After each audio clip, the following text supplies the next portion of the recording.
Before the Indian Army can think about leaving Bangladesh, 93,000 Pakistani prisoners of war will have to be transported to India. 25,000 of them are here in the Dhaka cantonment getting ready to leave, guarded from possible Bengali vengeance by the men with whom less than a fortnight ago they were at war. The Indian Army's Chief of Staff, General Sam Manekshaw, who's been paying a two-day visit to his troops in Dhaka, says that at the moment some 3,000 prisoners of war a day are being taken out of the country. He hoped that by the beginning of next month the daily average would be 10,000, and that in any case by the 15th of January all of them would be in Indian prisoner of war camps. By that date too, the General said, he would have reduced Indian armed forces here by 25,000. But they still can't all go home.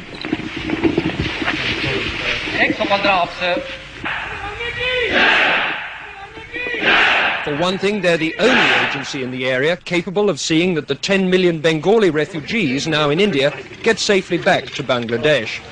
For another, Indian soldiers, no matter how much the Indian government likes to play this down, are the only people capable of keeping law and order here and protecting minority groups from Bengali retribution.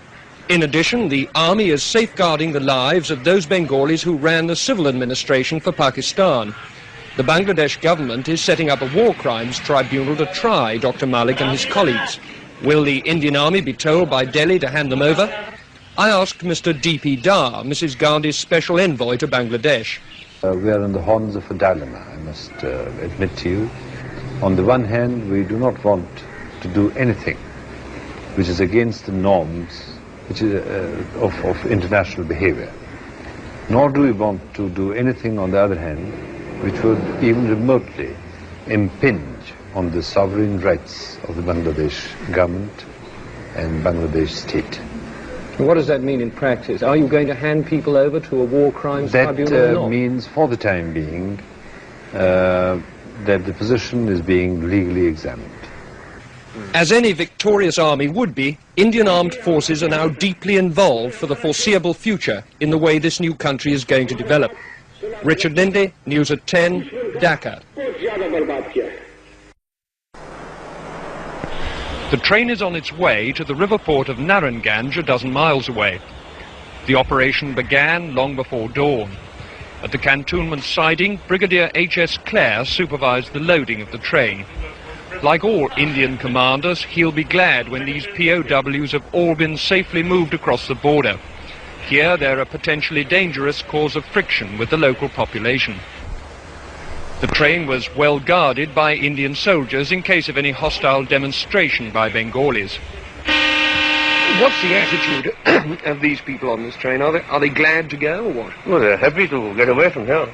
Certainly. I'm quite sure that they won't have any hostile attitude when they go to India. Whereas in this place they can't get out at all. Are you worried about any demonstrations on the way to the boat? No, I'm not, because I think we've taken sufficient precautions to make sure that nothing happens. At Narayanganj, a Pakistani naval commander organized the embarkation. Commanders of this group, report to me immediately here. Apart from their military kit, the men took nothing with them but food and cooking equipment. The railway line ran right onto the dockside, sparing them the humiliation of a jeering Bengali crowd. Even so, a small group on the roof of a harbour building broke into jubilant shouts as the prisoners trudged down the quayside. At every step there were Indian soldiers to protect them had it proved necessary. Bengalis are not best pleased to see their enemies go home, apparently scot-free. But there's a long way to go before these men can expect repatriation. First, the 36-hour boat trip through the river system to Khulna, then a long journey across the border into West Bengal by train, and on to the prisoner of war camps on the Ranchi Plateau in Bihar. With the men go their families and the civilian employees of the Pakistan Army. But there's no indication yet that other West Pakistani civilians, like the police chief or even the staff of Pakistan International Airways, are going to be moved. For the moment, the emphasis is on getting the soldiers out before their presence here causes trouble. And because many are still being brought into Dhaka from outlying areas, there are now 33,000 people to be shipped down the river. For those Bengalis cheering on the roof there, it's another day to savour the sweet taste of victory. For these prisoners of war, the bitterness of defeat. What lies ahead of these men is nothing but a tedious journey and the boredom of prison camp routine. But at least now they've begun that long journey home. Richard Lindley, News at 10, Naranganj.